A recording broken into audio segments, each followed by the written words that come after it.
হিন্দু ধর্মের 12 মাসে 13 জোরে বলুন পার্বণ।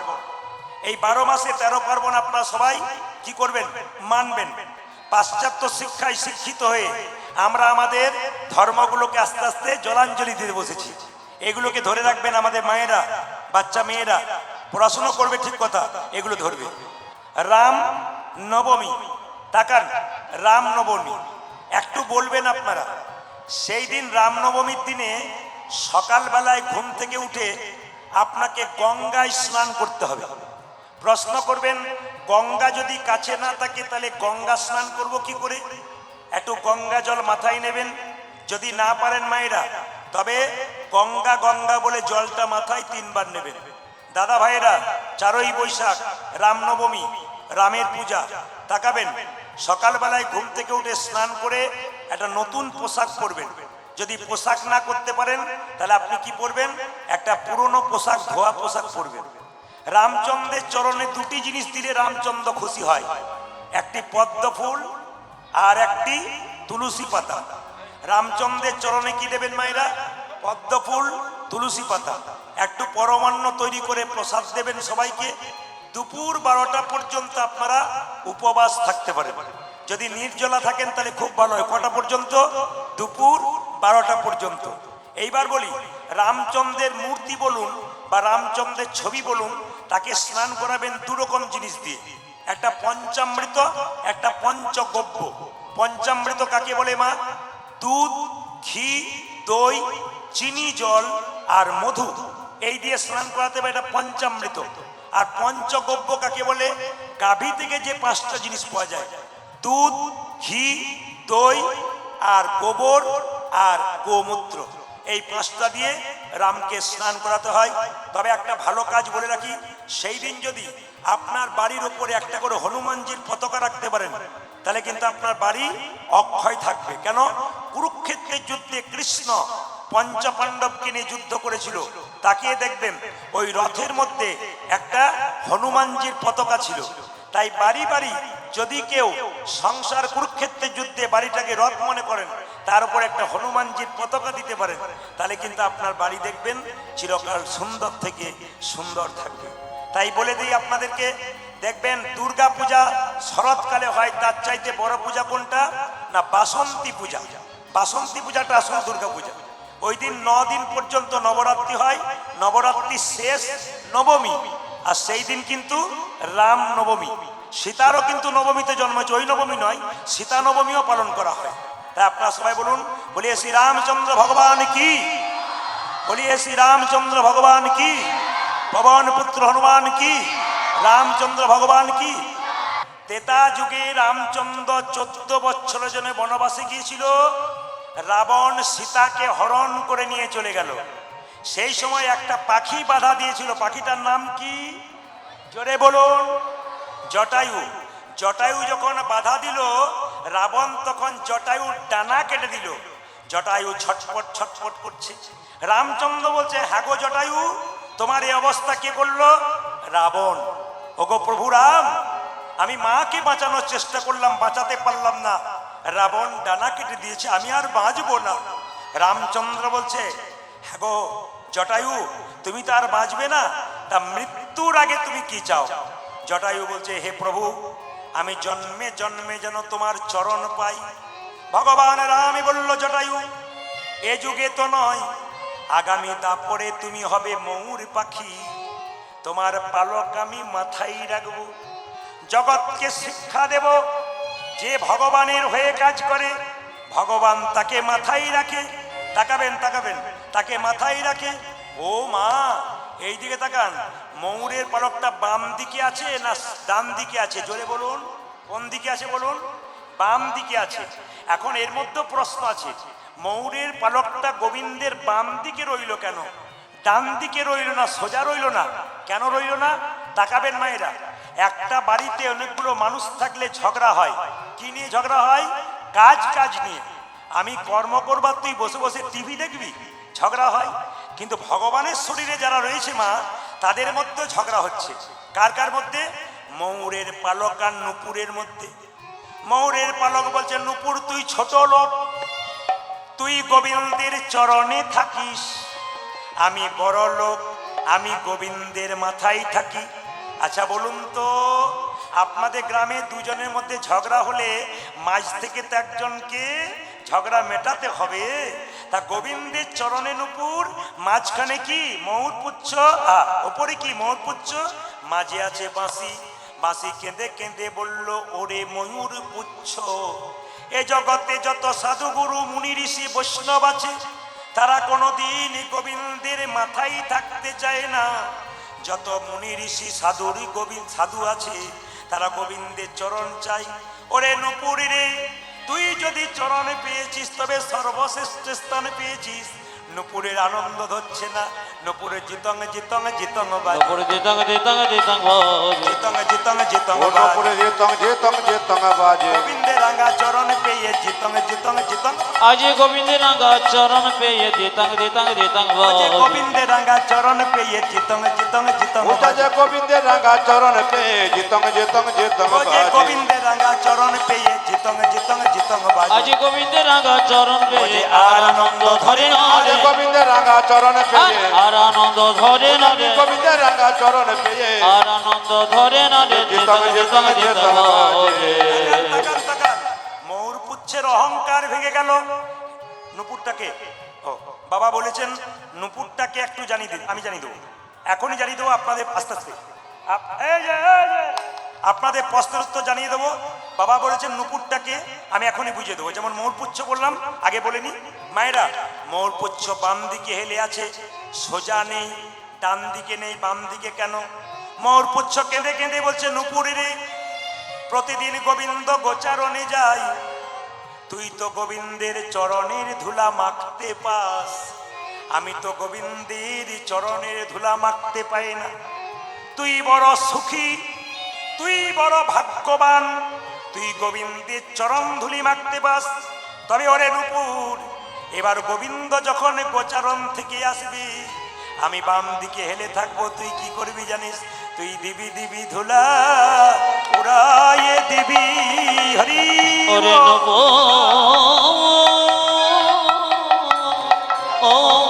গোবিন্দের চরণে ধুলার কি দাম আছে দেখো।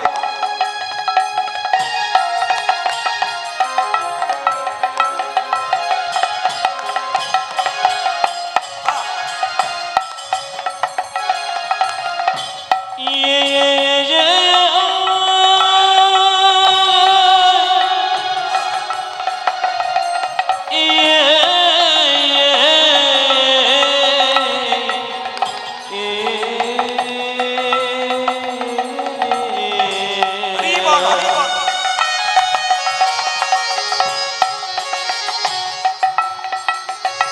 ও তো এ দেবী দেবে ধুলা ওরা যে দেবে মাথা পেতে ধারণ করব, দিবি দিবি ধুলা উড়াইয়ে ওই দিবি। আমি মাথা পেতে ধারণ করব, দিবি দিবি দিবি ধুলা ওরা যে ওই আমি দেবে, মাথা পেতে ধারণ করব, ওরে দিবি দিবি ধুলা জোড়া যে ওই আমি দেবে, মাথা পেতে ধারণ করব। ওরে দিবি দিবি ধুলা জোড়া যে দেবে, ও তুই দেবে দেবে ধরা ওরায়ে দিবে। এর আরেকটা কারণ আছে, ময়ূরপুচ্ছ সোজা রইল না, ডান দিকে রইল না, বাম দিকে রইল কেন? ময়ূরপুচ্ছ জানে সোজা থাকলে গোবিন্দের বদন দেখব, ডান দিকে থাকলে গোবিন্দের বদন দেখব, বাঁ দিকে থাকলে গোবিন্দের বদন তো দেখব, তার সঙ্গে আমি রাধা বদনে দেখতে পাবো, রঘুবদন দেখিতে পাবো, রাধা বদনে দেখতে পাবো। ওই আমি রাধা বদন দেখতে পাবো, তাই তো বামে হেলে রইব রাধা বদন, আমি তাই তো বামে হেলে রব, আমি রাধা রাধা বদন বদনে দেখিতে ওই পাবো, আমি তাই তো বামে গেলে রইব, রাধার বদন দেখিতে ওই আমি তাই তো বামে গেলে রইব, রাধা বদন দেখতে ওই আমি রাধা বদন দেখতে পাবো। মানুষ যদি মরে যায় চেনা যায় তার মরণে, আর গোবিন্দ যদি চলে যায় চেনা যায় তার চরণে। তাকাবেন মায়েরা যে যেখানে বসে আছেন, গোবিন্দের চরণের দিকে তাকান, দুটো নুপুর আছে, আস্তে আস্তে ডান দিকের নুপুরটা বাঁ দিকের নুপুরটা এরা কারা? আবার যেতে হবে, খুব মন দিয়ে শুনলে বুঝতে পারবেন। প্রশ্নটা কিন্তু দারুণ করেছে যে নুপুর দুটোকে, খুব দামি প্রশ্ন, ভাইটাল প্রশ্ন। এই যে নুপুর দুটোকে, তাকান আমার দিকে। রামচন্দ্র 14 বছরের জন্য বনবাসে গেল, সীতা হরণ হয়ে গেল, রামচন্দ্র ধনুকে হেলান দিয়ে কাঁদছে। তাকাবেন, সীতা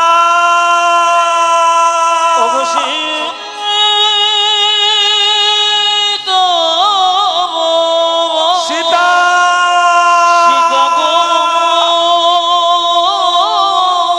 সীতা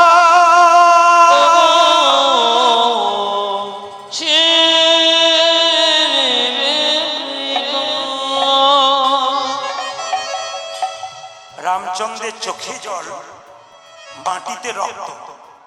প্রশ্ন করবেন, চোখে জল পড়ছে, মাটিতে রক্ত কেন? রামচন্দ্র যে ধনুকে হেলান দিয়েছে তার নিচে একটা ব্যাঙ চাপা পড়েছিল। লক্ষণ বলছে, দাদা তোমার চোখ থেকে জল পড়ছে, মাটিতে রক্ত কেন? রামচন্দ্র বলছে, তাই তো রে, দেখি দেখি দেখি দেখি দেখি দেখি দেখি। রামচন্দ্রের চোখের জল আর ব্যাঙের রক্তে একটা নদীর সৃষ্টি হয়েছিল। এই নদীটার নাম বৈতরণী নদী। ভালো করে শুনবেন, রামচন্দ্রের বৈতরণী নদীর জন্ম কোথা থেকে? রামচন্দ্রের চোখের জল এবং ব্যাঙের রক্তে যে নদীর সৃষ্টি হলো, ওর নাম বৈতরণী নদী।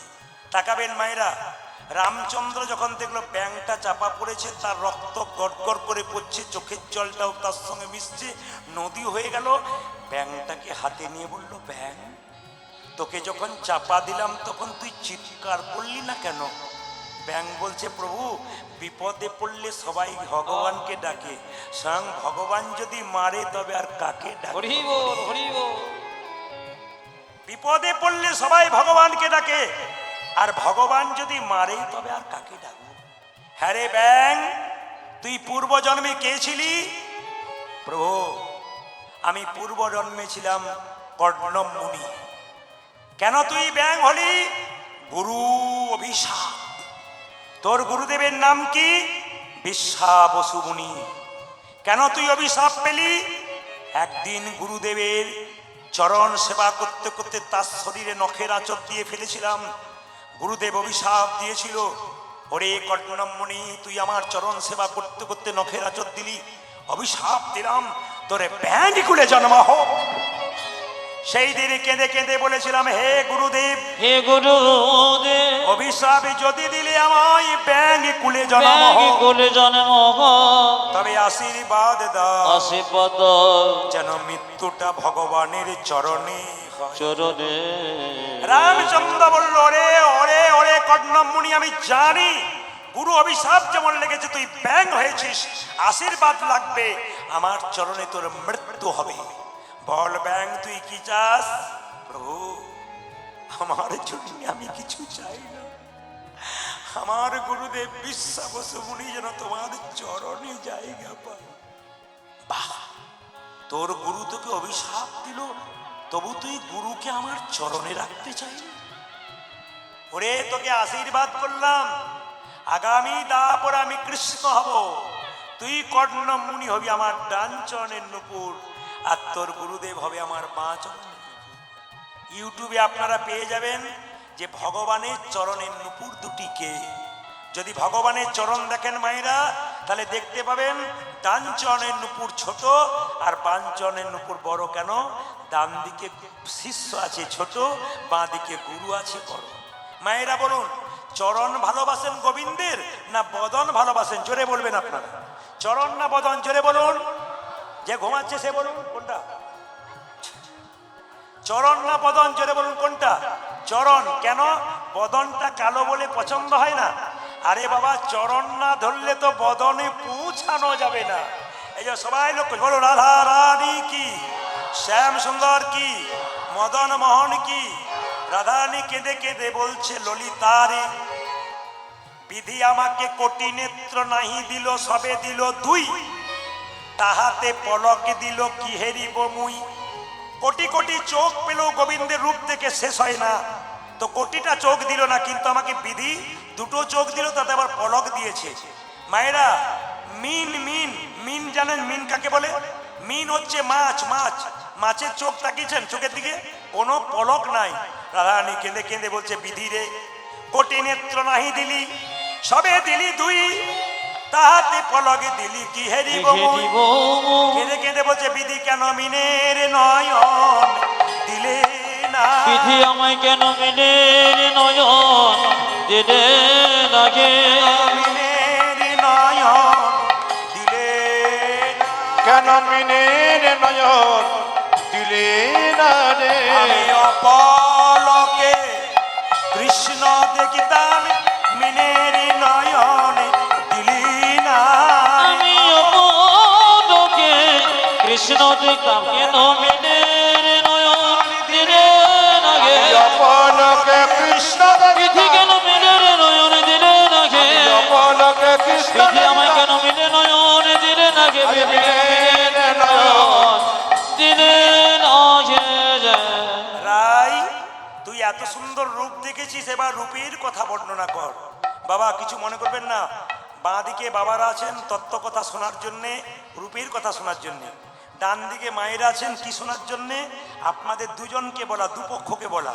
একটু তাকাবেন, যদি ভগবানের জন্য নামের কোনো দিন নাই, মহাপ্রভু বলেছেন খাইতে শুইতে যথা তথা যে কোনো অবস্থায় হরিনাম করতে পারেন। বলছে শোনে ললিতা, আমি কি দেখলাম জানিস? কি দেখলি? আমি দেখলাম টলমলয় অলকা তিলক মুখ ঝলক, আজি টল মল জলক তিলক মুখ ঝলক, টলমলয় অলকা তিলক মুখ ঝলক। ললিত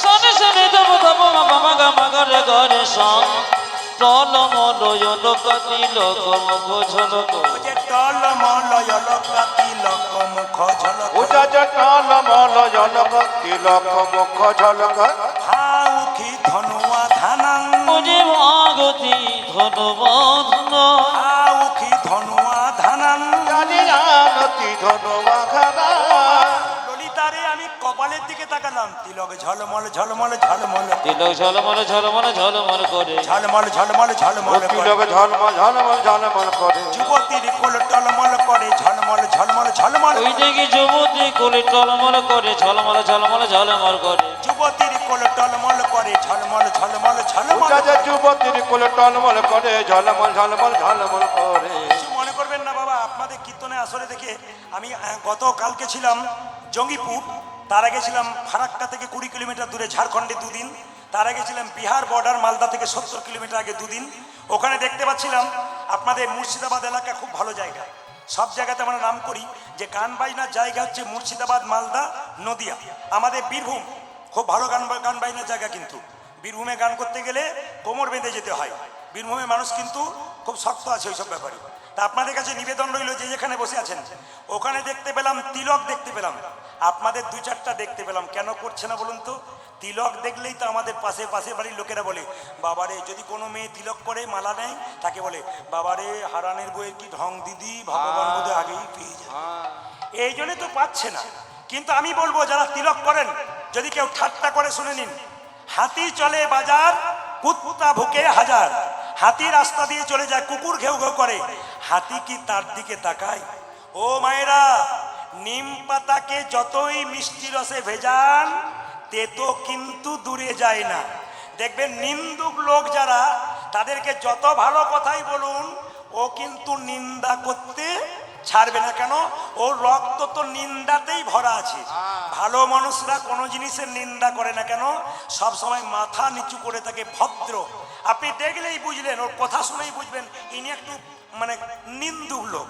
তাকাবেন, তিলকের কথা যখন এলো, বলুন তো তিলকটা কেন করেছি? তাকাবেন, তত্ত্বের কথা।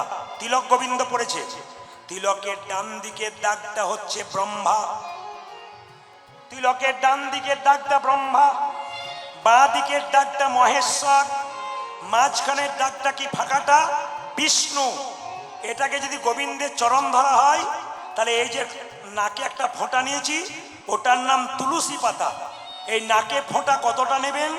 নাকে ফোঁটা নেবেন, তাকাবেন মায়েরা, নাকে ফোঁটা নেবেন, নাকটাকে 4 ভাগ করলে 3 ভাগ অংশ ফোঁটা নিতে হয়, এটা তুলসী পাতা স্বরূপ। তাকাবেন, তিলক দেবেন কোন আঙুলে, নেবেন কোন আঙুলে। হরিবাসরে দেখবেন তিলক দেওয়া হয় আমাদের 5টা আঙুল। তাকান, এটার নাম বৃদ্ধাঙ্গুষ্ঠী, এটার নাম তর্জনী, এটার নাম মধ্যমা, এটার নাম অনামিকা, এটার নাম কনিষ্ঠা। এই আঙুলটা কাজে লাগে না। এই আঙুলটাতে তিলক দেবেন কখন? যদি কাউকে আপনি তিলক দেবেন, একটা ফোঁটা দিয়ে দাও দিদি, তখন আপনি এই আঙুলে দেবেন। সবাই তাকান, এ নিয়মে না করলে গোটাটাই বেকার হয়ে গেল। আপনি তিলক করছেন, কেউ তিলক চাইলো, ফোঁটা চাইলো, আপনি এই আঙুলে দেবেন। ব্রাহ্মণ ঠাকুর দেখবেন সিঁদুরে ফোঁটা দেয় এই আঙুলে, প্রকৃত জায়গায় দেয়। আর কি এই আঙুলে কাকে তিলক দেওয়া যায়? আপনার বাড়ির পাশে কেউ মরে গেছে, আপনাকে ডাকলো, দিদি একটু তিলক দিয়ে দাও তো, মানুষটা মারা গেল গো। আপনি তিলক দিলে কিন্তু আপনি লাভবান হবেন। কেন বলুন তো? তিলক পড়ালে আপনারও বৈকুণ্ঠ প্রাপ্তি হবে। এই জন্যে তিলক আপনি কোন আঙুলে দেবেন? এই আঙুলে মৃত ব্যক্তিকে দেবেন। আর নিজে যখন তিলক নেবেন কোন আঙুলে নেবেন? বাহ, এই আঙুলে, এই আঙুলে। এই আঙুলটা কেন? এটার নাম মধ্যমা। আর যখন গোবিন্দকে তিলক দেবেন, তুলসী পত্র দেবেন, এই আঙুলটার নাম অনামিকা, এই আঙুলে দেবেন। যারা গুরু মন্ত্র নিয়েছেন তারা দেখবেন গুরু মন্ত্র ভজন কোন আঙুল থেকে শুরু হয়? তাকান তাকান তাকান তাকান, কোন আঙুল থেকে শুরু হয় মায়েরা? এই আঙুল থেকে। তো এই আঙুলটা হচ্ছে ভগবানকে দেবার জন্যে, গুরুকে দেবার জন্যে। এই 4টা আঙুলের কিন্তু ব্যাখ্যা আছে। এখন তিলকের রীতি যখন বললাম, তিলকের জন্ম কোথায়? গোবিন্দের মাথা ব্যথা হয়েছিল, যদি কোনো ভক্ত চরণে ধুলি দিতে পারে ব্যথা ভালো হতে পারে। কেউ দিল না, ব্রজগোপীরা রাধারানী দিল। সেই তিল ধুলো মাথায় নিয়ে গোবিন্দের মাথা ব্যথা হলো, সেই ধুলোটা বৃন্দাবনে মাটিতে ফেলে দিল, তার থেকে তিলকের জন্ম হয়ে গেল। এই জন্য মায়েরা, এ তিলক যে করবেন এ ব্রজগোপীর চরণ ধুলা, এ তিলক যে করবেন রাধারানীর চরণ ধুলা। তাই বলছে, আর কি দেখলাম? ভুরু যুগল দেখলাম, যেন কামের কামান, যেন কামের কামান, যেন কামের কামান, যেন কামের কামান। ভুরু নয় যেন কামের কামান। দেখলাম এ ভুরু নয় যেন কামের কামান, ভুরু নয় যেন কামের কামান। আজ ভুরু নয় যেন কামের কামান। এইদিকে মায়েরা, এই যে তিলক দেখছেন কামের কামান, কুলবতী বরতবী মৌচন লৌচন, কুলবতী বরতবী মোচন লোচন, কুলবতী বরতবী মৌচন লৌচন, কুলবতী বরতনী লোচন, বিষম কুসুম সরবান গো, বিষম কুসুম সরবান। আমার বিষম কুসুম সরবান গো, বিষম কুসুম সরবান। কে বা ধৈর্য ধরতে পারে? ওগো কে বা ধৈর্য ধরিতে পারে? কে বা ধৈর্য ধরতে পারে? কে বা ধৈর্য ধরিতে পারে? গোবিন্দের রূপে নয়ন দিলে কে বা ধৈর্য ধরতে পারে? ওই গোবিন্দের উপরে নয়ন দিয়ে কে বা ধৈর্য ধরিতে পারে? গোবিন্দের রূপে নয়ন দিলে কে বা ধৈর্য ধরতে পারে? গোবিন্দের রূপে নয়ন দিয়ে কে বা ধৈর্য ধরিতে পারে?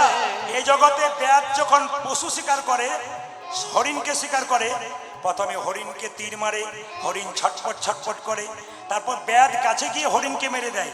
কিন্তু কোনো যুবতীকে যদি নয়ন বানে বিদ্ধ করে গোবিন্দ, সেই যুবতী ছটপট ছটপট করে, গোবিন্দকে তার কাছে যেতে হয় না। সেই যুবতী চিৎকার করতে করতে গোবিন্দের চরণে পড়ে আর কেঁদে কেঁদে বলে, আমায় ওই চরণে ঠাঁই দিও, গোবিন্দ আমায় ওই চরণে ঠাঁই দিও কে, আমায় ওই চরণে ঠাঁই দিও হে, আমায় ওই চরণে ঠাঁই দিও হে। আমায় চরণ ছাড়া করো নাহি, ওই চরণে ঠাঁই দিও, প্রভু আমায় চরণ ছাড়া করো না হে, আমায় ওই চরণের আশা ধরে, চরণ ছাড়া কোনো না গে, আমি ওই চরণের আশা ধরে, চরণ ছাড়া কোনো না গে। আমি ওই চরণে আশা ধরে, আমার চরণে ছাড়া করো না হে। ভগবানের হাতে কি আছে মা? বাঁশি। কিভাবে বাজছে? মধুর মধুর মেদু, আহা কিভাবে? মধুর মুরলি করু গান, গান রে, মধুর মুরলি করে গান, গান রে। বাঁশিকে, এই বাঁশির সঙ্গ মা সরস্বতী গাইছে, মধুর মুরলি করু গান, গান রে। আজ মধুর মুরলি করে গান, গান রে। উলুধ্বনি দেবেন, মধুর মুরলি করু গান, গান রে। মধুর মুরলি করে গানে গানে রে ও মা মধুর মধুর গান করে রে, আবার মধুর মধুর গান করে মধুর মধুর গান করে ওটা রে। যে মধুর মধুর গান করে রে মধুর মুরলী স্বরে মধুর মধুর গান করে ওই দেখি মধুর মুরলি শোনে মধুর মধুর গান করে রে মধুর মুরলী স্বরে মধুর মধুর গান করে ওটা রে। যে মধুর মুরলি স্বরে মধুর মধুর গান করে রে মধুর মুরলি করে গানে গানে রে আজ মধুর মুরলি করে গান গান রে ও মায়েরা আগে কথা বলছি তবে আপনারা হাসছেন, রিভাবটা কম করো, টোনটা বাড়াও। আগে কথা বলছি তবে হাসছেন, কিন্তু গোবিন্দ কি করছে, আগে হেসে ফেলে তারপর কথা বলে। শুনবেন কেমন সিরিয়ালে গানটা কি সুন্দর দেখুন। এই মধুর বৃন্দাবনে লোকে আগে কথা বলে, এই মধুর বৃন্দাবনে লোকে আগে কথা বলে, এই মধুর বৃন্দাবনে লোকে আগে কথা বলে। আমার বধূ তা নয় তা নয়, কথা বলবার আগে, কথা বলবার আগে মধুর মধুর মৃদু হাস হাস রে, মধুর মধুর মৃদু হাসি কাশি রে মধুর মধুর মৃদু হাস হাস রে। আজ মধুর মধুর মৃদু গান গান রে কত সুন্দর ছন্দ দেখুন রূপ গানে। এই মধুর বৃন্দাবনে লোকে আগে কথা বলে, এই মধুর বৃন্দাবনে লোকে আগে কথা বলে। আমার বধূ তা নয় তা নয়, আমার বধূ তা নয় তা নয়, কথা বলবার আগে, কথা বলবার আগে মধুর মধুর মৃদু হাস। নিতাই গৌর হরি বল। মধুর মধুর মৃদু হাসি কাশি রে মধুর মধুর মৃদু গান গান রে হাসি বলে যেন নয় রে হাসি, হাসি বলে যেন নয় রে হাসি হাসি বলে যেন নয় রে ওটা হাসি। যে হাতি বলে যেন নয় রে হাতি কুলাবতীর গলার ফাঁসি, হাসি বলে যেন নয় রে ওই হাসি। জায়গায় কোলবতীর গলার ফাঁসে হাসি বলে যেন নয় রে ও যে হাসি কুলবতীর গলার ফাঁসি, হাসি বলে যেন নয় রে ওটা হাসি। যে কুলবতীর গলায় ফাঁসি হাতি বলে যেন নয় রে হাতি মধুর মধুর মৃদু হাস হাস রে। মধুর মধুর মৃদু হাসে হাসে রে ও মেয়েরা, পদকর্তা যিনি গানটা লিখেছেন, য ছুয়া মদ মদন মন মন্থর। ছোয়া মদ মদন মুখ মন্থর যে কোনো পদাবলী গাইতে গেলে পদাবলীর শেষে পদকর্তার নাম গাইতে হয়, তখন প্রণাম করতে হয়। এই পদকর্তাকে গোবিন্দ দাস, সবাই একবার প্রণাম করুন। য ছুয়া মদ মদন মদন মন্থর, হরি চৌয়া মদ মদন মথ মন্থন ঘন তহি গোবিন্দ দাস। অগের দেখি গোবিন্দ দাস ও যে ঘন তহি গোবিন্দ ও দাস। জান খান কবি গোবিন্দ দাস গোবিন্দ দাস এক পাশ থেকে কেঁদে কেঁদে বলে, ওগো রাধে অপরাধী তোমার মতো নয়নে আমায় দাও, যেন আমি গোবিন্দ দর্শনে করতে পারি। বাবা মাঝে মাঝে যে তত্ত্বগুলো বলছি একটু তাকাবেন, মন দিয়ে শুনবেন। আগামী পয়লা বৈশাখ আপনাদের একটা পুজো হয় কিনা জানি না, নীল পুজো হয়, জোরে বলুন নীল পুজো হয়। বেশ মায়ের আস্তে চড়ক পুজো হয়, জোরে বলবেন। আচ্ছা বাবারা যারা এত এত বয়স্ক আছেন, অভিজ্ঞ আছেন, আপনাদের এখানে নীল পুজো হয়, বলুন তো কোন মাসের ক তারিখে হয়? চৈত্র মাসের সংক্রান্তির আগের দিন। ওটার নাম কি? নীল ষষ্ঠী। আসলে নীল ষষ্ঠী তো পুজো করেন, মানেটা কি? নীল ষষ্ঠী হচ্ছে শিব দুর্গার বিবাহ। দেখবেন দক্ষ রাজার কন্যা পার্বতী স্বামীর অপমান সহ্য করতে না পেরে যখন নিজেকে শেষ করে দিয়েছিল, পার্বতীর পরে ওই পার্বতী আবার জন্ম নিয়েছিল। পুরাণ বলছে নীলধ্বজ রাজার বাড়িতে বিল্লবনে নাম রেখেছিল নীলাবতী। এই নীলাবতীর সঙ্গে আবার ভোলানাথের বিয়ে দেওয়া হয়, এই জন্য তখন থেকে নীল ষষ্ঠী পুজো নামকরণ করা হয়। মায়েরা, নীল ষষ্ঠী পুজো, বাবা শিবের নাম নীলকণ্ঠ, সেই নীল অনুযায়ী নীল ষষ্ঠীর পুজো হয়। আচ্ছা নীল ষষ্ঠীর পুজো কেন করেন একটু শুনে নিন। ছেলে মেয়ের মঙ্গলের জন্যে মায়েরা সবাই নীল ষষ্ঠী পুজো করেন। ছেলের আয়ু বৃদ্ধি হবার জন্যে, ছেলের সুস্থ থাকার জন্যে। একটু শুনে নেবেন। কাশীতে গঙ্গার ঘাটে একজন ব্রাহ্মণ আর ব্রাহ্মণী চোখের জলে ভাসছে, তখন নীল ষষ্ঠী বুড়িমার রূপ ধারণ করে বলছে, তোমরা কাঁদছো কেন? তখন ব্রাহ্মণী বলছে, আসলে তা নয়, আমার ছেলে অনেকগুলো হলো আর মরে গেল, আমি ছেলে পাচ্ছি না, তাই আমি কাঁদছি। তখন নীল ষষ্ঠী বুড়িমার রূপ ধারণ করে বলল, শোনো মা, আগামী 29শে চৈত্র যে নীল ষষ্ঠী পুজো হবে, সেদিন সারাদিন উপবাস থেকে শিবের মন্দিরে বাতি জ্বালিয়ে তুমি যে জলগ্রহণ করতে পারো, তোমার ছেলের মঙ্গল হবে, তোমার ছেলে সুস্থ হবে। ওই জন্য মায়েরা, নীল ষষ্ঠী দিনে আপনারা কি করবেন? সারাদিন উপবাস থাকবেন, সন্ধ্যাবেলায় শিবের মন্দিরে বাতি জ্বালিয়ে দেবেন। আপনাদের ছেলের কি হবে? পরমায়ু বৃদ্ধি হবে। তখন থেকে ব্রাহ্মণীর কি হলো না, ব্রাহ্মণীর সন্তান হতে আরম্ভ করলো এবং সেই সন্তান ধীরে ধীরে পরমায়ু লাভ করে অনেক দিন বাঁচতে শুরু করলো। 30শে চৈত্র আপনাদের মুর্শিদাবাদে হয়, কারণ আমি পড়ছিলাম এক জায়গাতে, বিশেষ বিশেষ জায়গা পশ্চিমবাংলার হয়। 30শে চৈত্র আপনাদের চড়ক পূজা হয়। বলুন, এই চড়ক পূজার জন্ম কোথা থেকে? ব্রহ্মবৈবর্ত পুরাণ কি বলছে? বলছে ভগবান কৃষ্ণের সঙ্গে বান রাজার যুদ্ধ হলো। বান রাজার গোটা শরীর ক্ষতবিক্ষত হয়ে গেল। বান রাজা ক্ষতবিক্ষত শরীরে রক্তাক্ত হয়ে তার সদস্যদেরকে নিয়ে ভোলানাথের কাছে নাচতে শুরু করলো। কেন? কেন? অমরত্ব পাবার জন্য। আপনাদের বলে যায়, এই চড়ক পূজা খুব কিন্তু মাহাত্ম্য আছে। 12 মাসে 13 পার্বণ, তার মধ্যে একটা চড়ক পূজা। 30শে চৈত্রের আগের দিন দেখবেন চড়ক গাছ কোথায় থাকে? পুকুরে থাকে না? তাকে তুলে আনা হয়, পরিষ্কার করে ধুয়ে মুছে পরিষ্কার করা হয়। তার নিচে একটা ঘটিতে শিবলিঙ্গ রাখা হয়, ওটাকে বলা হয় বুড়ো শিব। তারপর চড়ক গাছের ওপরে দেখবেন যারা চড়ক সন্ন্যাসী, সন্ন্যাসী বলা হয় যারা দেখবেন চড়কে ঝোলে আর কি, তাদেরকে বানে বিদ্ধ করা হয়, সলকা বান, হাতে পায়ে জিভে। আবার দেখবেন কাঠের আগুন জ্বালিয়ে আগুনগুলোকে হাতে নিয়ে ছোটে আগুনের ওপরে দাঁড়িয়ে থাকে, কিংবা দেখবেন ধারালো অস্ত্রের মধ্যে পড়ে দেয়। মানে বিভৎস ব্যাপার, এগুলোতে কারো কিছু হয় না, আশ্চর্যের ব্যাপার। এ হচ্ছে চড়ক পূজার বিরাট মাহাত্ম্য। 30 তারিখ চৈত্র মাস আর 29 তারিখ নীল পূজা এবং চৈত্র মাসে চড়ক পূজা। 30 তারিখে আপনারা সবাই মিলে মানবেন। 12 মাসে 13 পার্বণ, এগুলো নষ্ট করে দেবেন না, নইলে হিন্দু সমাজ কিন্তু দিনের পর দিন নষ্ট হয়ে যাবে। জেনে বলুন রাধা রানী কি, শ্যাম সুন্দর কি, মদন মোহন কি। যারা ঘুমাচ্ছে তাদের কি? 2-4 জনকে দেখছি। রাধা রানী কি, শ্যাম সুন্দর কি। মায়েরা রাধারানীকে বলছে, বল তুই আর কি দেখলি? দেখে এলাম তারে গোসই, দেখে এলাম তারে। আমি দেখে এলাম তারে গোসই, দেখে এলাম তারে। ললিতা, দেখে এলাম তারে গোসই, দেখে এলাম তারে। আমি দেখে এলাম তারে গোসই, দেখে এলাম তারে। একই অঙ্গে কত না রূপ, নয়নে না ধরে। ওই একই অঙ্গে কত না রূপ, নয়নে না ঝরে। এক একটা পদাবলী গাইব, তার কিন্তু পদকর্তা আছে। দেখে এলাম তারে গোসই, দেখে এলাম তারে। আজি দেখে এলাম তারে গোসই, দেখে এলাম তারে।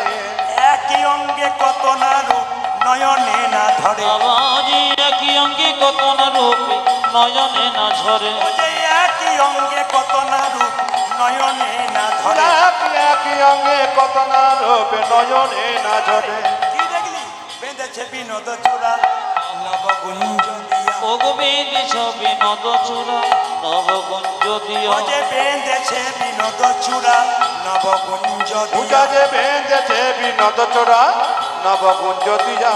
তাহাতে ময়ূরের পাখা বামে হেলাইয়া। ওই তাহাতে ময়ূরে পাখা, নবগুঞ্জ দিয়া। ও যে তাহাতে ময়ূরের পাখা বামে হেলাইয়া। পূজা যে তাহাতে ময়ূরের পাখা বামে ঘেরা দিয়া। ও মা, কালিয়া বরণ খানি চন্দনেতে আঁকা। কালিয়া বরণ খানি চন্দনেতে মাখা। ও যে কালিয়া বরণ খানি চন্দনেতে আঁকা। পূজা যে কালিয়া বরণ খানি চন্দনেতে আঁকা। তাহা হইতে জাতিকুল নাহি গেল রাখা। আজ হইতে জাতি করে নাহি গেল রাখা। ও যে তোমা হইতে জাতিকুল নাহি গেল রাখা। পূজা যে তোমা হইতে জাতি কোলে নাহি গেল ঢাকা। তিনি গানটি রচনা করেছেন পদকর্তা।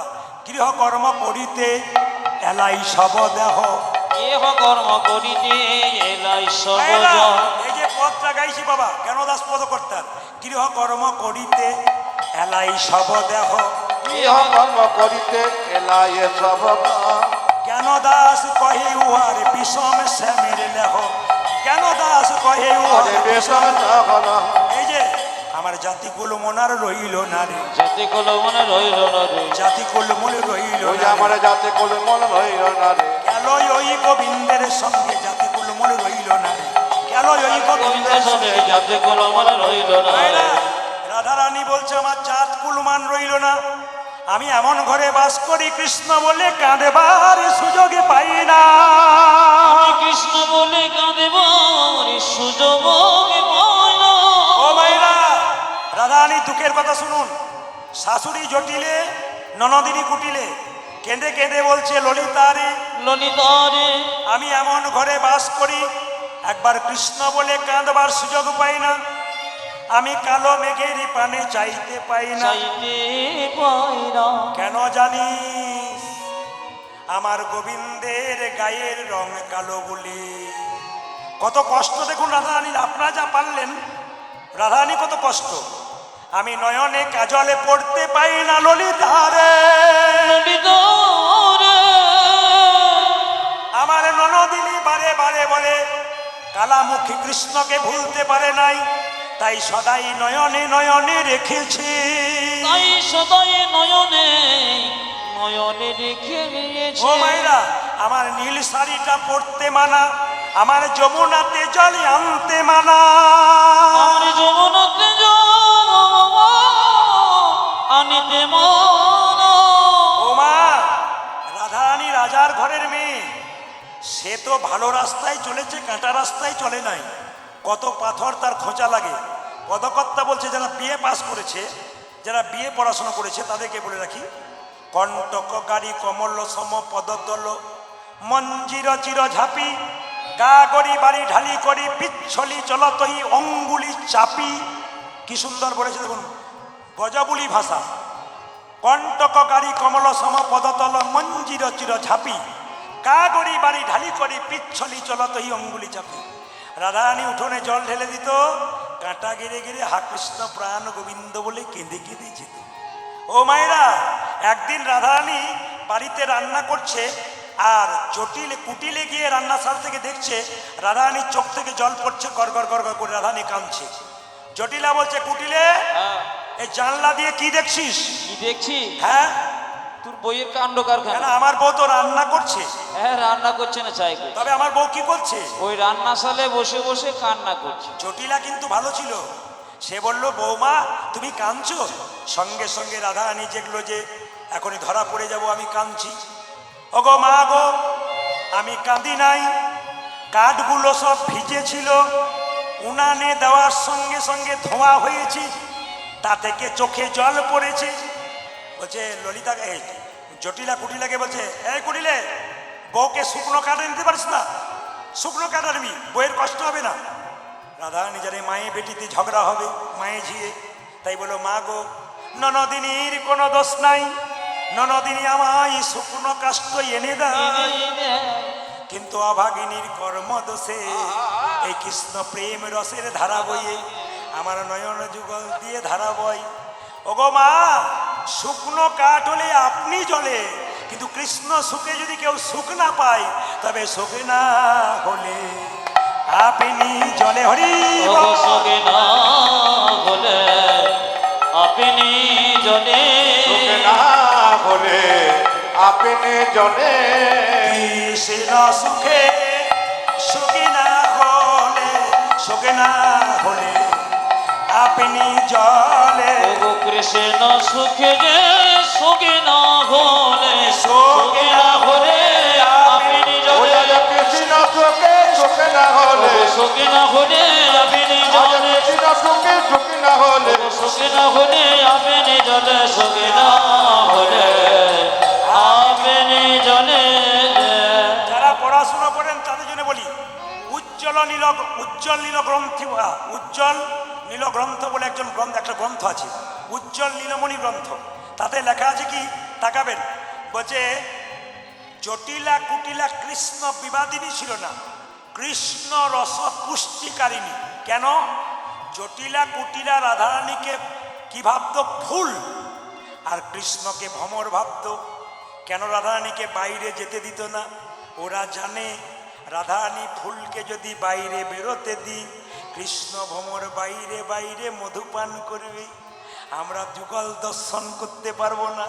যদি ঘরের মধ্যে রাইধনীকে জোর করে বেঁধে রাখি, কৃষ্ণ ভ্রমণে যেখানেই থাক না কেন ছুটে আসবে, আমরা ঘরে বসে চরণে পাবো হরি বল। আমরা ঘরে বসে চরণে পাব, ঘরে বসে চরণে পাবো, আমরা ঘরে বসে চরণ পাবো। বাইরে যেতে হবে না ভাই, ঘরে বসে চরণে পাবো। আমায় বাইরে যেতে হবে